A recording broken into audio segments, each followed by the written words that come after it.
வலிகாமம் வடக்கு உயர் பாதுகாப்பு வலயத்தில் உள்ள ஆலயங்களை தரிசிப்பதற்கு நேற்றைய தினம் பொதுமக்களுக்கு அனுமதி வழங்கப்பட்டது.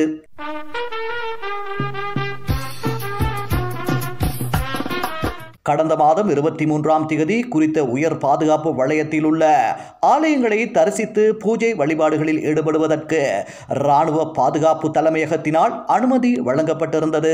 அதன் 2வது நாளான நேற்றைய தினம் கட்டுவன் பகுதியில் அமைந்துள்ள ஸ்ரீ முத்துமாரியம்மன் ஆலயம் மற்றும் மானம்பராய் பிள்ளையார் ஆலயம் ஆகியவற்றிற்கு சென்று பூஜை வழிபாடுகளில் ஈடுபடுவதற்கு இராணுவத்தினால் அனுமதி வழங்கப்பட்டிருந்தது. இப்பகுதியிலிருந்து 1990ஆம் ஆண்டு தீபாவளி நாளில் இராணுவ நடவடிக்கை காரணமாக தாம் அவ்விடத்தை விட்டு இடம்பெயர்ந்து சென்று தற்போது 34 வருடங்களின் பின்னர் இவ்வாலயத்தை வந்தடைந்து தரிசிக்கும் வாய்ப்பினை இராணுவத்தினர் ஏற்படுத்தி இருப்பது மகிழ்ச்சி அளிப்பதாக ஆலயத்தின் பூசகர் தெரிவித்தார்.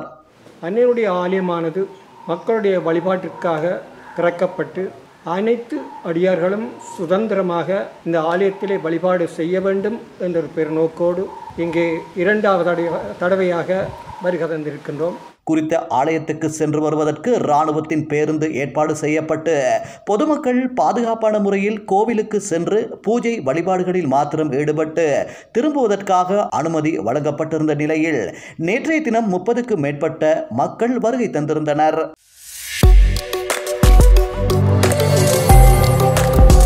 இதன்போது கருத்து தெரிவித்த பொதுமக்கள், இலங்கை அரசாங்கமும் அந்த அரசிலே சேவைப்படுகிற அத்தனை உத்தியோகத்தர்களும், இராணுவ பாதுகாப்பு உத்தியோகத்தர்கள், போலீஸ் எல்லோரும் ஒன்று சேர்ந்து இந்த ஆலயத்தை வெகு சீக்கிரத்திலே முன்னிருந்த நிலைக்கு கொண்டு வருவதற்கு எங்களுக்கு ஒத்துழைக்க வேண்டும் என்று வேண்டுவதோடு இந்த அடியார்களுடைய வணக்கத்தை தொடர்ந்து செய்வதற்கு இலங்கை அரசாங்கம் அதிலே உள்ள அத்தனை பேரும் ஒத்துழைக்க வேண்டும் என்று உங்கள் எல்லோரையும் அன்பாகவும் பணிவாகவும் வேண்டிக் கொள்கின்றோம்.